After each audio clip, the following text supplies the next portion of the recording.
na televisão, lê no jornal, já conhece, se sente um pouco íntimo do personagem Sérgio Moro, do ex-juiz. Mas eu quero contar um pouco como foi a infância do senhor lá em Maringá, né? Poxa, infância? Eu chegando lá atrás. Se eu contar um pouco, queria dar um pouco do contexto. O senhor é do Paraná, interior do Paraná, né? Isso.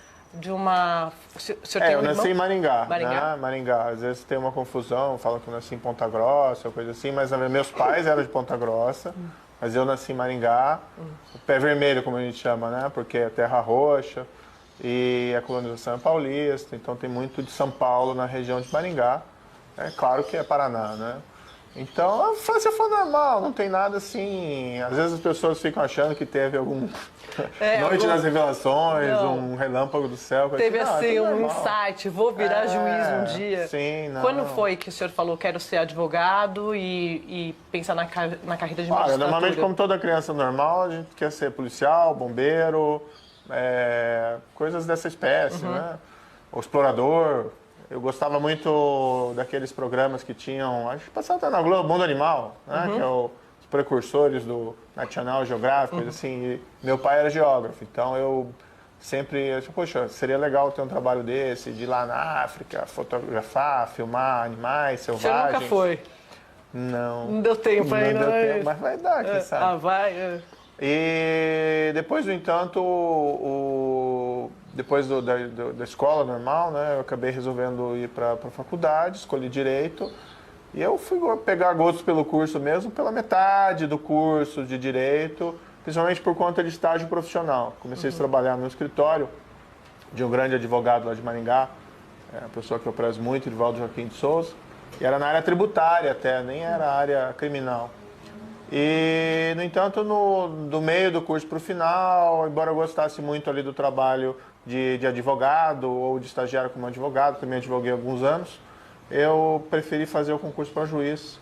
Me senti, assim, mais confortável como juiz. Por quê? Como juiz você tem uma liberdade maior. Você não está vinculado ao interesse do cliente. Né? E, assim, o cliente nem sempre tem razão. Né? Mas o trabalho do advogado é sempre defender o cliente, dar a melhor defesa para o cliente. Eu queria ter um pouco mais de independência. Que história é essa que o senhor já recebeu de cliente no começo da carreira, abóbora, banana, tem isso? Não, Era um escambo? Como é que é isso? Não, tem uma situação, eu fazia o estágio no escritório profissional, que era um escritório consagrado. Mas com os amigos, nós começamos a tentar montar uma coisa própria. Né? Mas é aquele escritório de advocacia começando, eram dois amigos de faculdade, eu, na verdade, trabalhava mais onde eu estava e atendia um pouquinho naquele escritório. E aquele escritório de começo só aparecia aquelas causas, né? As piores do mundo, né? Então eu lembro uma das primeiras que apareceu lá, era uma senhora que tinha uma fazenda e um trator invadiu uma plantação de abóbora e ela queria uma indenização. E aí, evidentemente, o pagamento ia ser com fruta, né? Uma coisa assim, era uma coisa assim bem inicial, principiante ali dos advogados, mas era divertido, né? O senhor já falou da carreira de juiz, eu leio bastante sobre a carreira do senhor, sobre... Vou desafrouxar aqui, que me disseram que o seu programa é descontraído. Descontraído? Se eu ficar a gravata apertada, eu vou O senhor vai ver ao longo do programa, tá? Então, tá bom. Então, se você quiser, o senhor aperta, dependendo da pergunta. Tá bom. Mas o senhor falou da carreira de juiz e eu já fui pensando no seguinte, se o Alberto Youssef, porque eu acho que as pessoas, o senhor começou a ter um destaque, assim, sair no jornal, Sim. Uma coisa mais nacional, no caso do Banestado, né? Sim. Farol da Colina. Sim. E o Banestado. Eu fico me perguntando se o Alberto Youssef foi o divisor de águas na carreira do senhor como juiz. O senhor já fez essa reflexão? Porque depois ele aparece, obviamente, na Lava Jato. Mas foi isso que... Não, eu não o caso do Banestado foi um caso muito grande, tinha muita atenção na época. E era um caso mais ou menos que estava morto em Foz do Iguaçu. Aí criaram essa vara especializada de lavagem de dinheiro lá em Curitiba. Os processos foram para Curitiba. E foi feito, a meu ver, né, claro que sempre cabem algumas críticas, foi feito lá um bom trabalho. Foi criada uma força-tarefa do Ministério Público, foi criada uma força-tarefa da Polícia Federal. E havia uma vara, né, que eu era o juiz, que estava comprometida unicamente com aqueles processos. Isso permitiu que aqueles processos que estavam basicamente mortos tivessem um avanço. Às vezes eu ouço alguma crítica, que foi um fracasso, tal. Não foi um fracasso, o caso estava morto e foi feito alguma coisa, foram feitas coisas importantes. Agora, É inequívoco que muita coisa se perdeu depois nos escaninhos dos processos, né? Porque a gente tem esse sistema processual, agora deu uma melhorada na minha avaliação, esse sistema processual de recursos que nunca acaba. Aí não adianta nada fazer um bom trabalho, às vezes até em primeira instância, e as coisas depois se perdem porque nunca chegam ao final. É porque no caso dele, como eu acompanhei, a impressão que fica é que teve um sentimento de frustração ali, porque ele delatou, depois ele voltou a delinquir. Houve essa... Essa é uma situação engraçada, né? Porque quando ele foi preso agora, depois da Lava Jato, e ele falava, ele, assim, até confessou, fez um novo acordo, mas ele não admitia reconhecer que ele tinha violado o acordo anterior. Que ele dizia o seguinte, não, o acordo anterior tinha que sair do mercado de câmbio negro. Eu saí do mercado de câmbio negro, segundo ele. Ele só não delinquiu ali. Ele começou daí a lavar dinheiro profissionalmente para políticos, né? Evidentemente era uma quebra de acordo, mas ele vinha com esse discurso. Ele arrumou outro nicho para atuar.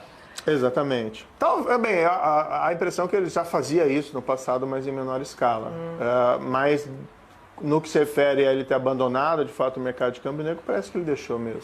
E o primeiro contato do senhor aqui em Brasília, assim, num caso nacional, foi no gabinete da ministra Rosa Weber, durante o Mensalão. O senhor especializado no combate à lavagem de dinheiro, para a gente explicar para quem está assistindo. Sim. A gente, a ministra Rosa Weber chamou o senhor como juiz auxiliar para ficar no gabinete auxiliando no julgamento do Mensalão.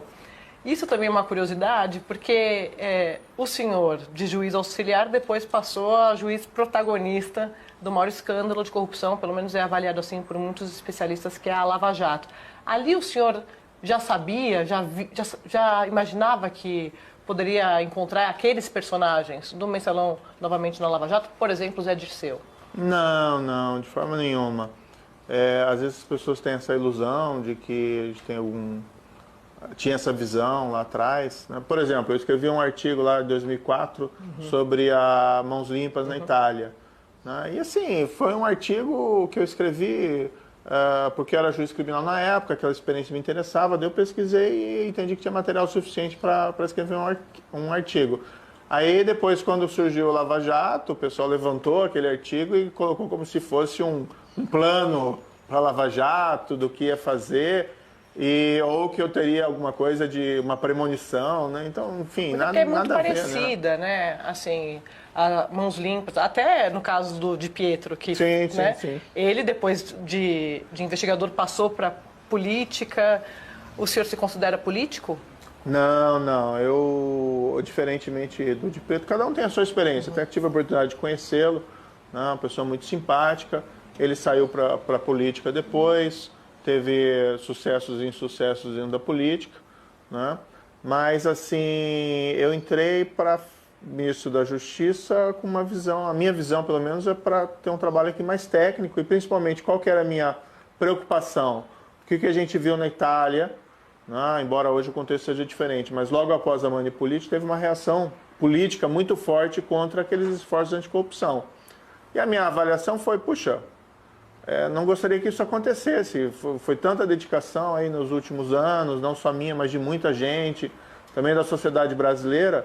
E eu vi a oportunidade de assumir uma posição no governo, que é uma posição de força, né, de poder, e trabalhar ali para tentar avançar, né, não só contra a corrupção, mas contra o crime organizado e o crime violento, e também impedir qualquer espécie de retrocesso, né.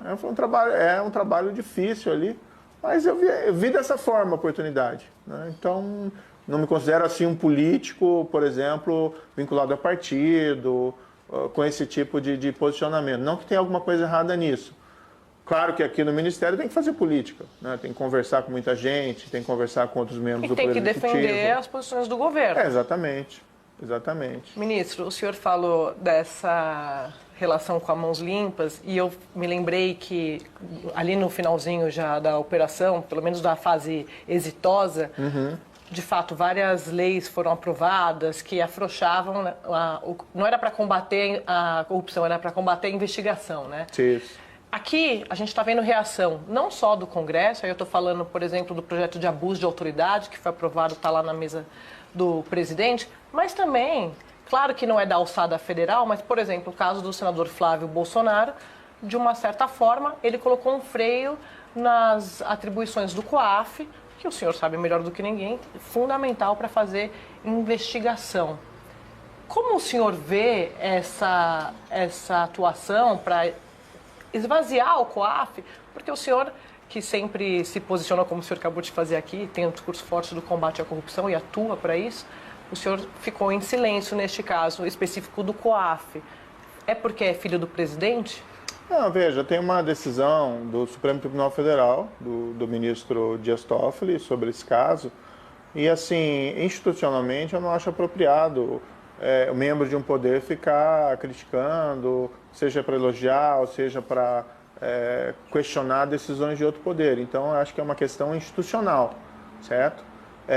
Esse é um caso que está lá no Supremo Tribunal Federal. O Supremo Tribunal vai decidir ainda sobre essa liminar. Não diz respeito ao caso do senador, né? Diz respeito a um contexto um pouco mais geral. Mas ele é o principal beneficiado. Não colocaria dessa forma. A decisão teve efeitos amplos, não é? E vai ser discutida lá no âmbito do Supremo Tribunal Federal. Isso vai ter que ser avaliado. Existe um sistema de prevenção à lavagem, existem preocupações aí quanto a questões de privacidade. Isso vai ter que ser muito bem equacionado ali pelo Supremo Tribunal Federal. Porque o que eu li na imprensa é que o senhor foi ao ministro Toffoli, que o senhor citou agora lá do Supremo, para pedir que essa decisão seja revista, porque o COAF, o senhor, inclusive, quando assumiu, queria o COAF no Ministério da Justiça. Não teve isso? Isso é um comentário de jornal, né? Isso aí... Mas e o comentário do ministro aqui? E o comentário do ministro? Não. A gente tem um trabalho aqui, vamos dizer assim, estrutural, a gente tem uma preocupação com o sistema de prevenção à lavagem de dinheiro, mas a gente não lida com esses casos concretos. O nosso trabalho é uma visão mais geral. Então a gente tem uma preocupação mais geral com uma série de situações e é importante nós trabalharmos para tentar avançar, vamos dizer assim, o nosso sistema contra a corrupção, contra o crime organizado. Muitas vezes as pessoas relacionam a lavagem de dinheiro com corrupção, mas o problema é maior. A lavagem de dinheiro é algo que financia toda atividade criminosa, tráfico de drogas, tráfico de armas, enfim, crime organizado. Você acha que não tem um desmonte do COAF? Um desmonte do COAF? Houve essa decisão inicial. Isso é engraçado, né? Porque eu nunca pedi que o COAF viesse para mim. Não teve essa demanda lá atrás? Não teve. Então, o pessoal constrói algumas narrativas que não são verdadeiras.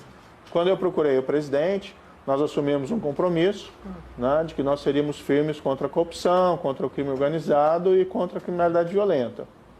Essa foi a razão de eu ter aceito os convites do Ministério.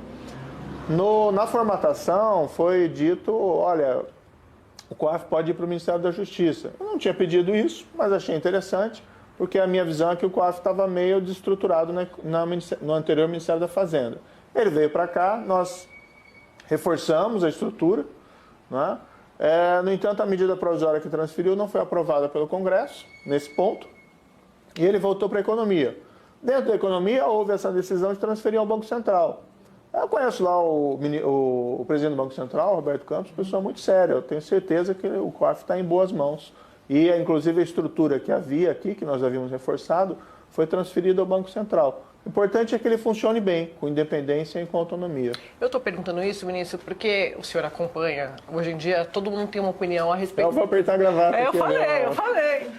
O senhor acompanha as redes sociais, até entrou no começo do ano, acho que foi no começo do ano, né, no Twitter. E hoje em dia todo mundo tem opinião a respeito de tudo. Sim.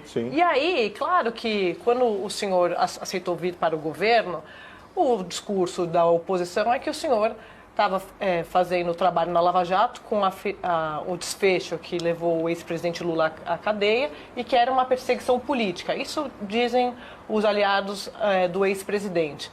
Inclusive, quando o presidente Bolsonaro foi candidato, o discurso do combate à corrupção, ele foi o candidato que encarnou isso, o senhor sabe bem disso. Eu estou falando isso porque agora no governo, quando, por exemplo, as investigações estão em cima de um aliado ou de um dos filhos, como é o caso do Flávio Bolsonaro, o discurso também é de que há uma perseguição dos investigadores. O senhor acha isso razoável? Como o senhor avalia isso? Porque o senhor é um técnico, né? Assim, eu estou falando, como o juiz Sérgio Moro, o senhor já conseguiu tirar a capa? Veja, eu assumi um compromisso com o presidente, nós dois temos um compromisso firme contra a corrupção, contra o crime organizado e o crime violento. E essa é a missão que eu estou tentando realizar aqui. com o apoio do presidente. Então, Mas desde assim, que a gente não chegue não lida, no fim? não, a gente não lida com essas questões concretas. E essa investigação, em particular, nem está no âmbito dos órgãos federais. Isso está sendo realizado lá pelo Ministério Público do Estado do Rio de Janeiro. Então, assim, ninguém vai interferir em nada.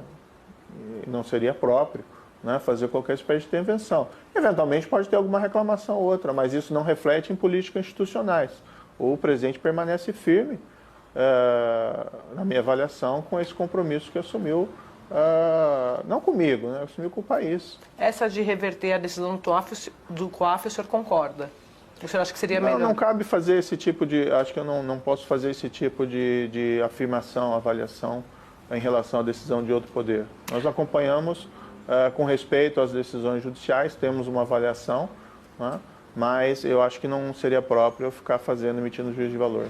Ministro, o senhor disse que tem muita lenda, né, de quando, por exemplo, quando o senhor assumiu, que não teve essa coisa de o senhor pedir o COAF, mas teve publicamente o presidente dizendo que o senhor teria liberdade total para fazer as indicações, as nomeações, a tal da carta branca. Mas desde o começo do governo a gente já viu, por exemplo, o senhor falou do COAF, eu lembrei do Roberto Leonel, uma escolha do senhor, uma pessoa técnica até séria, até onde a gente tem a notícia. E mais recentemente o presidente falou dessa troca, da possível troca na direção da Polícia Federal. Ontem o senhor fez elogios públicos ao Maurício Valeixo também, tido como muito sério, muito técnico dentro da corporação. O senhor sempre falou que só iria ao governo com essa carta branca. A carta branca acabou? Não, veja, é um superdimensionamento. Dentro de um governo, evidentemente, sempre vai haver divergência, controvérsias. As coisas vão daí se acomodando, né? É como a história das abóboras lá na carruagem. As coisas vão se acertando. Então tem um diálogo, evidentemente, intenso. O presidente é o chefe do Poder Executivo. No caso do presidente do COAF, né, o Roberto Leonel, um auditor da Receita Federal extremamente qualificado, né, uma pessoa da minha absoluta confiança. No entanto, veja, o COAF saiu do Ministério da Justiça e foi para o Ministério da Economia e depois para o Banco Central. Aí esses órgãos têm as suas autonomias próprias para tomar suas decisões, certo? Então também eu não posso interferir nesse tipo de decisão tomada no outro órgão. Se fez a opção, né, pela nova formatação dele está no Banco Central de se colocar um servidor do Banco Central, isso tem que ser respeitado, né? Como eu disse mais uma vez, né, às vezes existe uma série de construção de teorias da conspiração, mas o COAF, né, agora virou o IFE, né, Unidade de Inteligência Financeira. Isso é a única crítica que eu já falei para o Roberto Campos. Eu acho que o nome aí... Porque o IFE, ela já era uma unidade de inteligência financeira, né? Então ficou um nome meio sem graça, mas tudo bem. Mas o resto está em boas mãos, a estrutura normativa ali proposta é boa. Não é? E na Polícia Federal? Porque...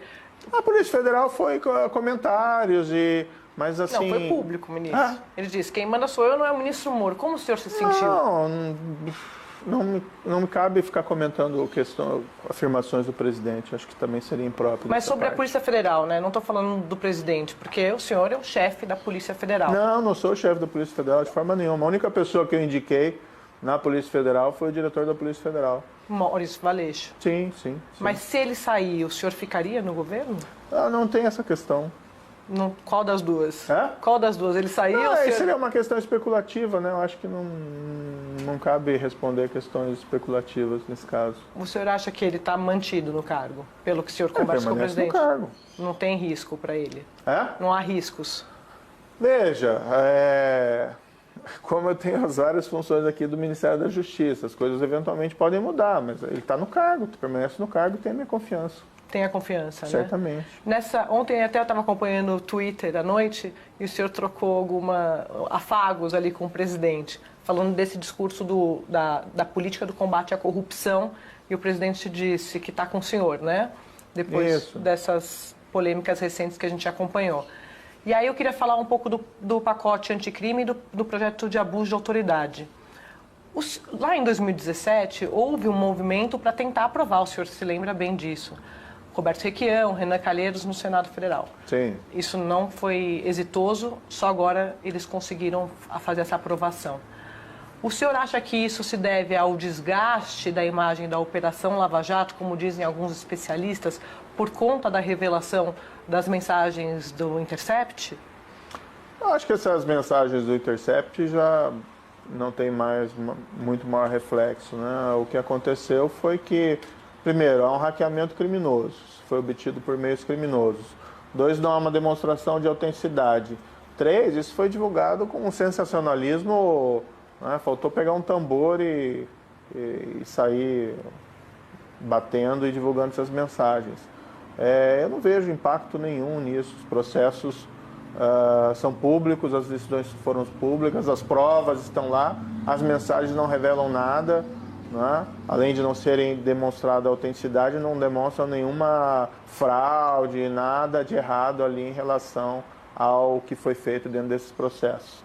Houve essa decisão lá da Câmara, já tinha sido aprovado no Senado, de aprovar esse projeto de abuso, agora foi encaminhado ao Executivo e vai ser analisado, né? Se é sancionado, se é vetado se é em parte ou integral. O que existe, várias associações de policiais, juízes, promotores, muitas autoridades também têm externado aqui, e também junto lá ao Planalto, uma série de preocupações. Ninguém é favorável ao abuso, mas tem que se tomar muito cuidado para que uma criminalização do abuso não acabe tendo o efeito deletério de evitar que o policial, juiz e promotor façam a coisa certa.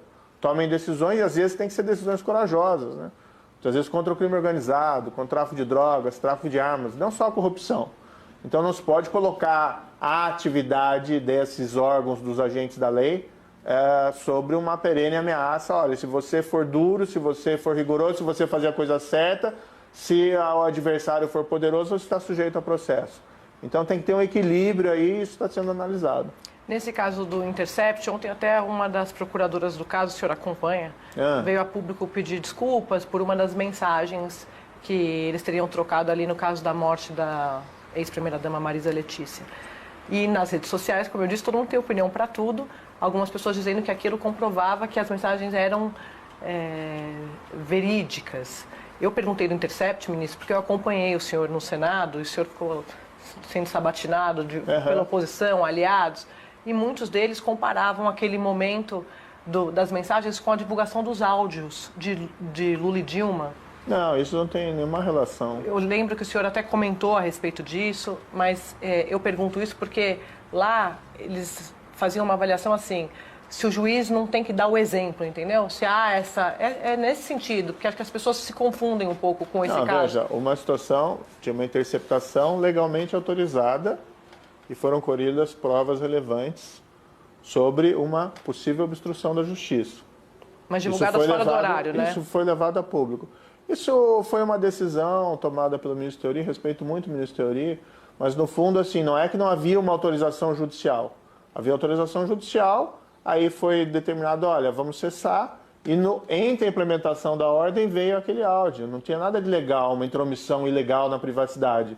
Outro lado, eu tenho aqui hackers criminosos, tá, que invadem, né, aparelhos de presidente da República, ministro da Justiça, promotores, e começam a divulgar essas mensagens com o intuito de quê? De anular condenações criminais e soltar criminosos que comprovadamente saquearam a Petrobras. Então, assim, não existe comparação possível entre uma situação e outra. Uma investigação autorizada judicialmente sobre atividade criminal e criminosos buscando comprometimento, soltar outros criminosos, invadindo os celulares de autoridades públicas. Comparação inexistente. O que eu acho aqui que é uma grave violação da privacidade, tá? No segundo caso, e pessoas oportunistas estão utilizando essas situações para buscar, vamos dizer assim, se isentar das suas responsabilidades perante a justiça. É que naquele caso, só para o senhor me diga se eu estiver errada, eu me lembro que o senhor até mandou escusas ao Supremo, não teve isso? Eu mandei escusas porque gerou uma turbulência que eu não imaginava. Eu nunca imaginei que aquilo ia gerar toda aquela polêmica para mim. Era uma situação bastante... Não teve um normal. Cálculo político da divulgação? Não, cálculo político não. Ele viu uma situação de obstrução da justiça. Eu acho que essa situação de obstrução da justiça tinha que ser informada ao público. Ali no caso Ali não tem nada de político. Agora, eu como juiz tenho que preservar a atuação da justiça. É porque ali, o senhor lembra bem, logo depois daquilo veio o presidente Temer, foi logo depois, ali foi, acho que foi o auge, ministro, da Lava Jato, o senhor diria isso? O auge? Não sei. O auge, assim, da repercussão, isso que o senhor falou vamos à turbulência, então, da turbulência da Lava Jato, que acabou levando a saída da presidente Dilma, foi bem no finalzinho, depois Temer. E eu fiquei me perguntando sobre esse uso do discurso do combate à corrupção que o senhor... Não, uso não, veja. Não. Porque eu tenho são criminosos que saquearam a Petrobras e que foram responsabilizados e foram punidos. Não do senhor, na campanha. O único uso da justiça e da lei para fazer o que é o certo. Não, na campanha. O uso do discurso do combate à corrupção na campanha presidencial de 2018, era isso que eu ia concluir. Ah, tá bom. Que aí virou uma grande plataforma e a pessoa que melhor incorporou isso aos olhos da população foi o presidente Bolsonaro. O senhor... Sim, porque vários tinham um discurso... tímido e errado em relação ao tema. Um candidato passou praticamente o primeiro turno inteiro falando em anistia a criminosos. Depois do segundo turno mudou o discurso. Outros não tinham coragem de fazer qualquer juízo de demérito em relação ao comportamento criminoso de muitos que estavam do seu lado. Então, assim, foi fácil a população identificar quem tinha o discurso mais firme, que era o presidente então candidato Jair Bolsonaro. Mas isso que eu queria falar. O senhor acha que esse discurso do combate à corrupção não foi afrouxado agora com essas ingerências políticas ou defesa do filho dele, no caso do COAF? O senhor não sente essa mudança no tom do discurso do governo? Nós vamos avançar. Não do senhor.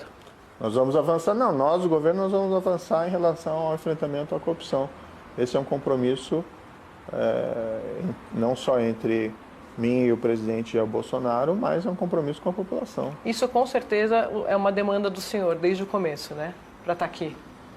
Essa é a condição para eu estar aqui, né? Se não tivesse isso. Agora, existem outras situações, né? Por exemplo, nós temos um problema sério em relação ao crime organizado. Então, um dos nossos principais objetivos aqui também é o enfrentamento do crime organizado. Nós não temos sido, vamos dizer assim, nós temos sido duros contra o crime organizado. A ilustrar o fato, primeiro, dos atos do governo e com apoio do presidente, com apoio também do governo de São Paulo, foi a transferência das lideranças do PCC de São Paulo para os presídios federais. Para te explicar, né, a minha avaliação, em 2006 tiveram aqueles atentados à população civil e a policiais em São Paulo por essa organização criminosa. Naquele momento, as lideranças já deveriam ter sido transferidas a presídios federais. Já tinha.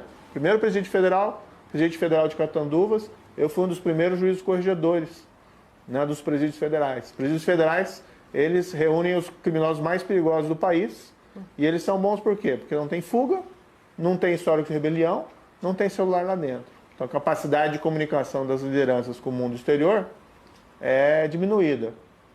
Não fizeram a transferência. Alguns dizem lá que houve uma espécie de acomodação. Não é? E qual que é a sinalização ruim que isso transmite?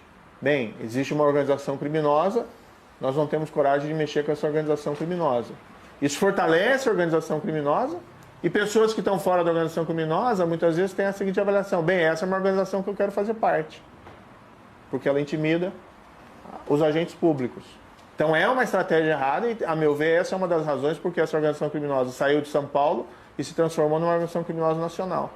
Então, um dos primeiros atos do novo governo foi, não, a linha vai ser diferente.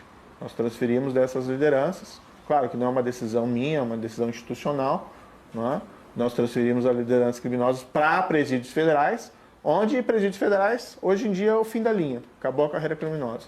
Não tem mais a possibilidade de ficar transmitindo ordens de assassinato, salves gerais para o mundo exterior. Segurança Pública, ministro. O senhor recentemente enviou um ofício ao Ministério da Economia dizendo que sem recurso até 2020 não dá para fazer todos esses planos e esses projetos que o senhor tem, por exemplo, para a área do combate ao crime organizado. Eu sei que todos os ministérios, até o ministro Marcos Pontes veio aqui também, e ele está contando do colapso nas bolsas de estudo, de pesquisa. No caso do senhor, de forma específica, o que não vai dar para fazer, o senhor já sabe se esse dinheiro não sair, se o Ministério da Economia... Eu até falei com o ministro Paulo Guedes, gosto muito do ministro Paulo Guedes, e, no fundo, assim, todos os ministérios estão com problemas de orçamento. Principalmente isso decorre do fato do teto de gastos, que foi aprovado durante o governo Temer. Então, a base das despesas obrigatórias cresce e as discricionárias diminuem. Então, o espaço orçamentário fica menor. E é muito normal provocar o Ministério da Economia, eles que têm a Bolsa, né, para pedir mais dinheiro. Então, todos fazem isso, todos os ministérios fazem isso. Não sei como esse ofício, sei lá, veio a público, mas é algo absurdamente corriqueiro. Jornalismo, né, ministro? Até falei para o ministro, pô, ministro, desculpa aí pela repercussão, ninguém teve intenção de nada, né, de gerar nenhum constrangimento. E, no fundo, não existe nenhum constrangimento, isso é muito normal, as pastas, né, às vezes, digladiarem-se por recursos. É que é prioridade, né? Segurança pública é um dos pilares. Eu acho que é importante, viu, porque as próprias eleições, o discurso foi muito forte. E a insegurança, ela impacta muito a vida das pessoas. A pessoa tem, às vezes afasta investidor que quer, afasta turista, mas o principal compromete a tranquilidade das pessoas. As pessoas têm medo, às vezes, de pegar um ônibus, ser assaltada, de parar na esquina, ou de pegar um carro e ser assaltado no sinal, às vezes ser vítima de um crime muito maior. Então, é algo que precisamos lidar, porque esses índices que nós temos de criminalidade, eles são anormais, nós não podemos aceitar isso como natural. Vamos ressalvar que desde o início do ano está tendo uma queda significativa, né, nos principais indicadores criminais e no país inteiro. O que atribui isso? Existe um esforço maior dos governos locais, mas também tem algum mérito do governo federal, né, a ilustrar o fato de que a queda é mais ou menos generalizada. Então não é um fenômeno restrito a um ou outro estado. Mas ainda caiu, por exemplo, homicídio cerca de 20% desde o início do ano, é um número de vidas muito significativo poupado, mas nós precisamos trabalhar para reduzir ainda mais. Isso é fundamentalmente importante. Nós temos a obrigação de trazer maior segurança, maior percepção de segurança para a vida das pessoas.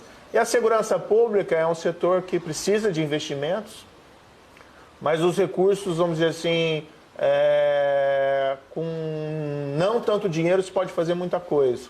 Isso é relevante. Então, é diferente assim de, por exemplo, investimento em obras de infraestrutura, que tem um custo muito mais elevado. Não é? Mas o presidente tem esse compromisso e acho que vai ter uma melhoria do orçamento. Agora, num cenário de uma certa dificuldade fiscal, é natural que o orçamento nunca corresponda àquilo que nós desejaríamos. Aí os ministros, né, tanto eu como os demais, nós temos que compreender. O senhor falou disso, eu lembrei do pacote anticrime, que está parado lá no Congresso, né?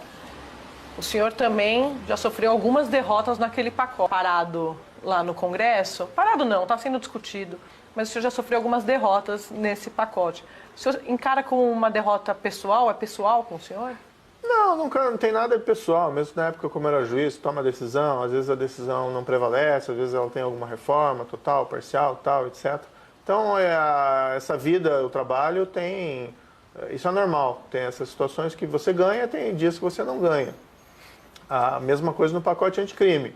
Na verdade, no pacote anticrime não houve ainda nenhuma deliberação legislativa, porque existe um comitê criado, né, para discutir, um grupo de trabalho, para tentar fazer lá uma conformação entre o meu projeto, o projeto do governo, na verdade, e o projeto feito lá por uma comissão constituída pelo ministro Alexandre de Moraes.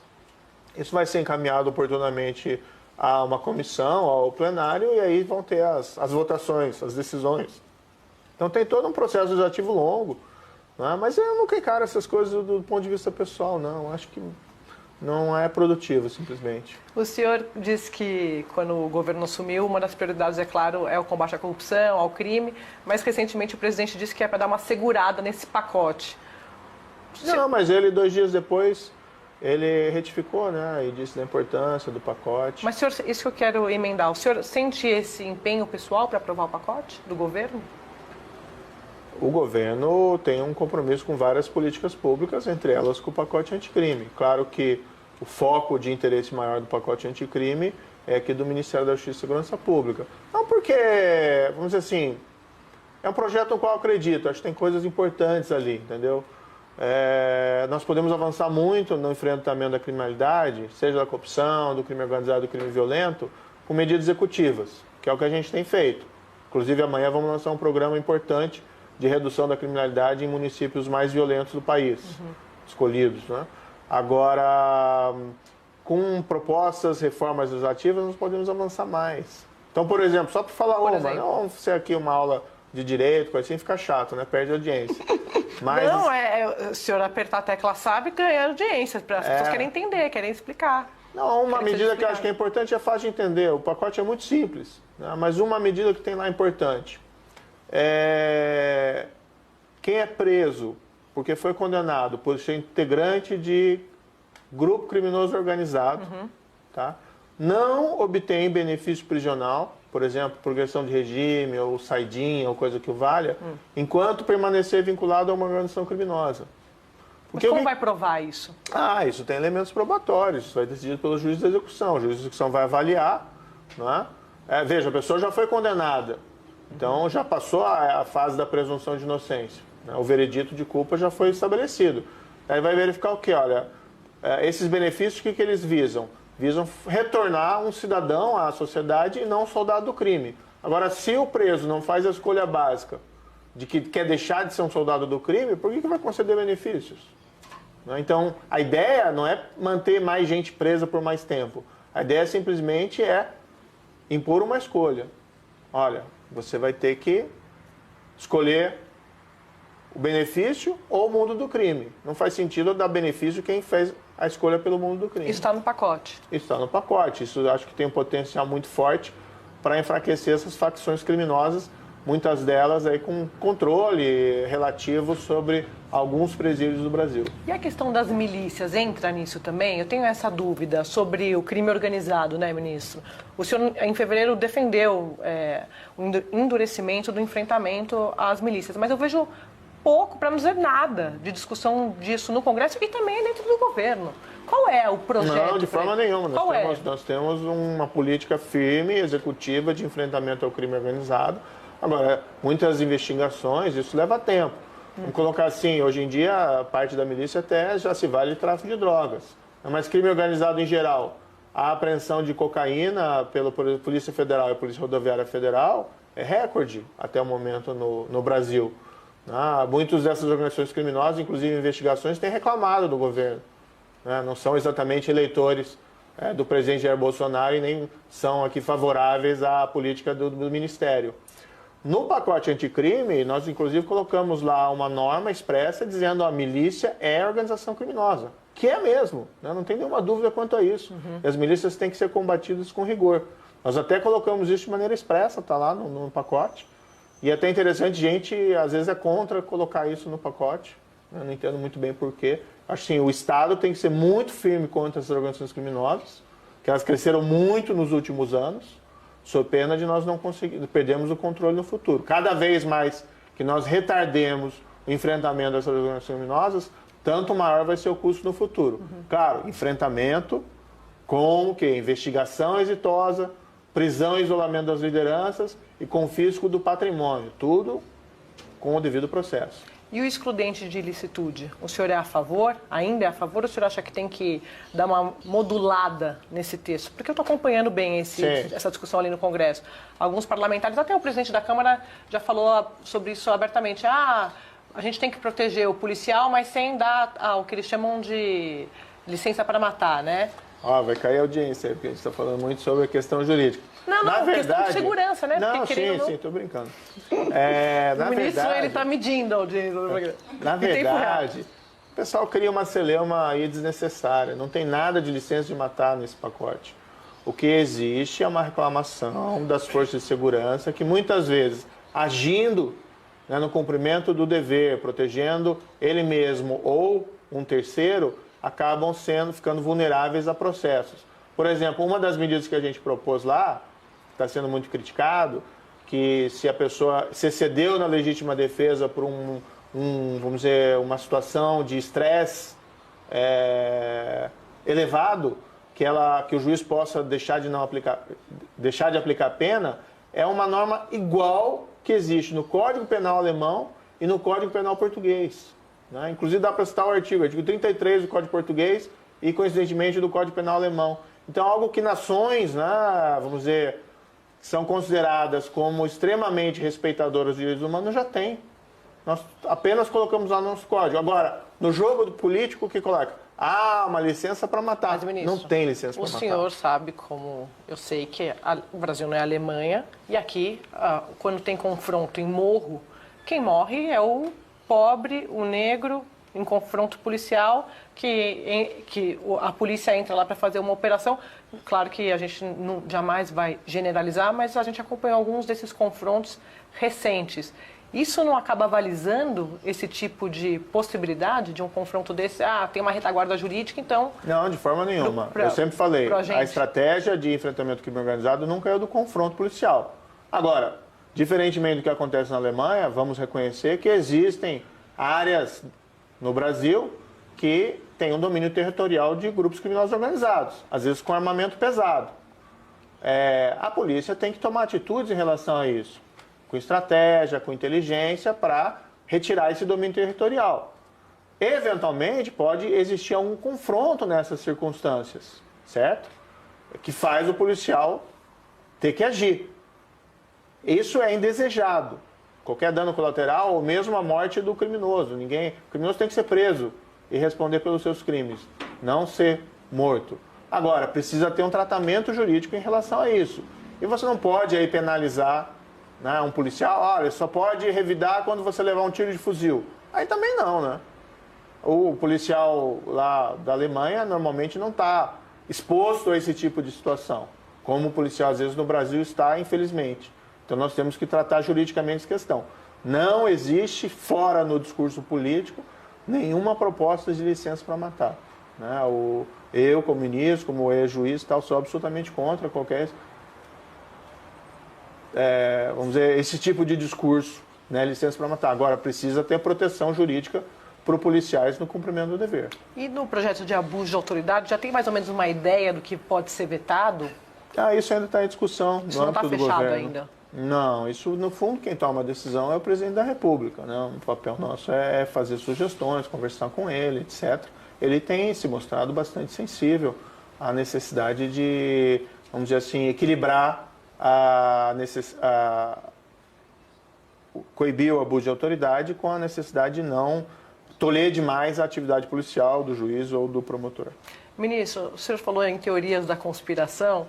Eu fiquei pensando no seguinte, o senhor, claro, acompanha e eu apuro muito no bastidor, tem uma visão de alguns aliados, do entorno do presidente, de que o senhor tem um potencial para ser candidato em 2022. O senhor já falou algumas vezes, desde que começou a carreira como juiz, não, desde que virou juiz da Lava Jato, que nunca pensou em entrar para a política e tal, mas tem esse capital político. O senhor se vê como adversário do presidente em 2022?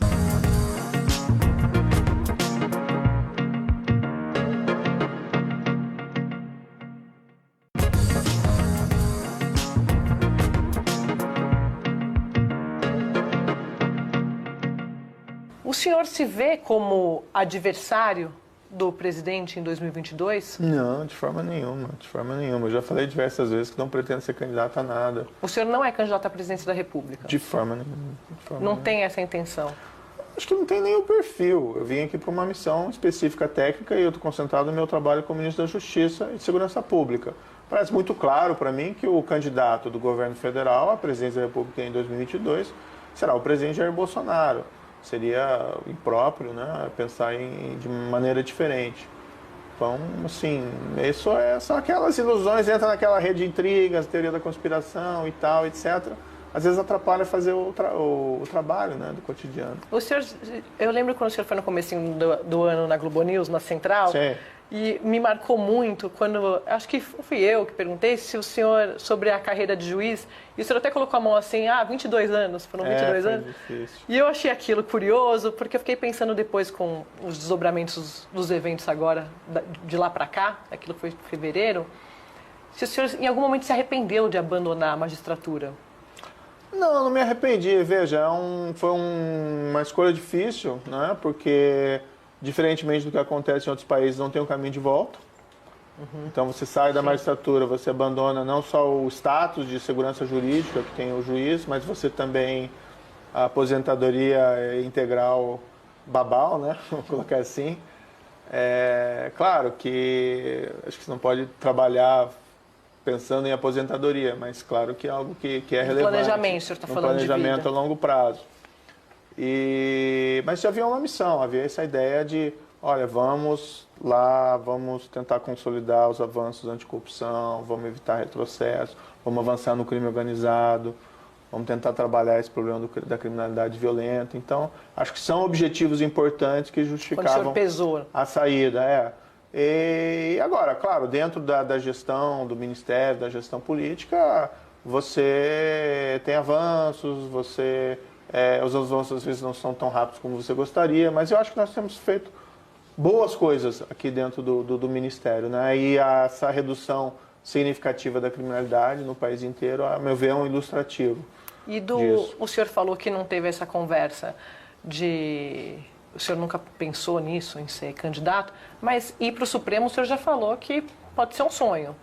O senhor sonha com essa cadeira no Supremo? Não, eu já falei também, eu nunca vi discutirem tanto vaga no Supremo quando não existe vaga. Mas né? É o futuro. Então, assim, antigamente ninguém dava muita bola para o Supremo. Né? Foi crescendo institucionalmente o Supremo Tribunal Federal, um papel cada vez mais importante. É uma instituição central, ao meu ver, dentro de uma democracia liberal. Tá? E teve um papel de destaque nos últimos anos, talvez desde a Ação Penal 470 ao mensalão, mesmo antes, em outras matérias também. Mas sempre houve a discussão quando surge uma vaga. Quando surge uma vaga, tem a discussão. E às vezes é uma discussão acirrada. E é importante que a sociedade civil, a imprensa fiquem atentas à situação. Agora, sem haver uma vaga, essa discussão, a meu ver, é totalmente equivocada. Mas sonho não tem a ver com... O ministro Celso de Mello, por exemplo, tem um grande apreço ao ministro Celso de Mello. É uma figura respeitadíssima no meio jurídico. Acho também como magistrado, tem aí 30 anos, né, de Supremo Tribunal Federal, um homem extremamente culto. Eu acho impróprio ficar discutindo vaga que não existe. Ministro, o senhor falou que eu perguntei de arrependimento sobre a magistratura e eu tenho uma outra pergunta. Se o senhor quiser afrouxar essa gravata... Não, estou brincando. O senhor pensou em algum momento em sair do governo depois desses reveses que o presidente Bolsonaro falou publicamente, que o senhor disse que é teoria da conspiração, mas que, de uma certa forma, acaba desautorizando decisões que o senhor tomou. Sim. O senhor pensou em sair do governo? São especulações, são aquelas, vamos dizer assim,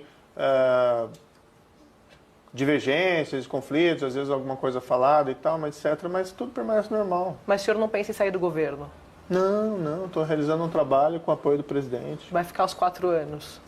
Olha, é uma possibilidade, né? O pessoal fica com essas especulações todas e tal, de onde vai fazer e tal. Eu odeio isso, porque, primeiro, o meu destino a mim pertence.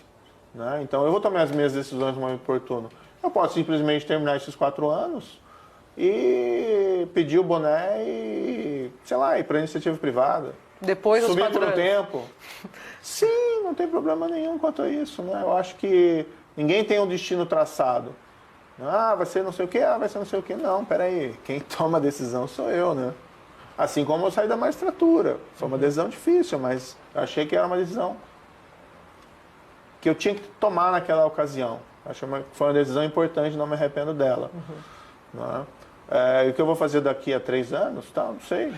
Ministro, para concluir mesmo, porque assim, tem milhões de perguntas que as pessoas querem fazer, mas tem um tempo finito o programa, infelizmente. É possível não, é provável. É provável? É provável, sim. Eu não entrei no governo para sair, entrei no governo para ficar, né? Mas tem alguma coisa que o senhor, assim, é condição sine qua non? Alguma coisa que o senhor diga, se isso acontecer, eu saio? O contrário, né? Essa é a ideia, aquela outra tipo de especulação, né? O que acontecer e tal. Acho que é uma pergunta muito hipotética. O ministro reflete pouco, então, né? O senhor reflete pouco? Nossa, que eu reflito aqui. Né? O trabalho aqui é puxado, viu? Como juiz já era, mas o trabalho aqui é bem puxado. Então, aqui porque aqui não depende só do senhor, né? Acho que essa é a diferença lá em Curitiba. O senhor tinha caneta. Aqui o senhor não tem a caneta, né? Não, mas nunca dependeu só de mim mesmo em Curitiba, né? Depende essa mais ilusão, do senhor, né? Há uma ilusão de que a Lava Jato fui eu que fiz? Não fui eu que fiz. Isso foram instituições, né? Eu fazia uma engrenagem dessas instituições, haviam outros magistrados em outras instâncias, havia o Ministério Público, havia a Polícia Federal, havia no decorrer do percurso surgiram outros magistrados de outras cidades lá, como né, o Marcelo Bretas lá no Rio de Janeiro. Então, assim, nunca fui só eu, né? Assim como aqui também nunca sou só eu tenho que construir políticas públicas dentro do espaço que me cabe, e isso daí tem Congresso, tem o próprio Poder Executivo, tem o Supremo Tribunal Federal. É uma construção. E ontem a gente teve essa decisão do Supremo que anulou a condenação, foi a primeira decisão que anulou uma condenação do senhor da Lava Jato, lá da segunda turma. O senhor tinha se referido mais cedo de reveses, isso nem tinha acontecido ainda. Isso é um desses retrocessos na avaliação do senhor para o combate à corrupção? Aí entra naquele tema assim, institucional, né? Eu acho que não é apropriado eu, como ministro da Justiça, do Poder Executivo, fazer ponderações ou críticas da decisão do Supremo Tribunal Federal. E para encerrar mesmo agora, a gente estava brincando antes de começar a entrevista, que muitas pessoas, o senhor é tido como a figura símbolo da Lava Jato, na rua, o senhor ainda sofre muito com... passa, né? Porque sofrimento é uma coisa ruim. O senhor ainda passa por esse assédio na rua, agora como ministro do governo. Como o senhor lida com isso? Olha, já há algum tempo a privacidade ficou um pouquinho prejudicada, né? Claro que nós tentamos manter os espaços privados. O mais importante para mim é a minha família, né? Eu gosto muito de passar o meu tempo livre com a minha esposa, com meus filhos, claro, com amigos também, evidentemente. Mas realmente nos espaços públicos, nas ruas, nos aeroportos, etc., é um pouquinho mais difícil, tem muito assédio, né? Assédio normalmente positivo. Isso é bom também, por um lado, porque reflete...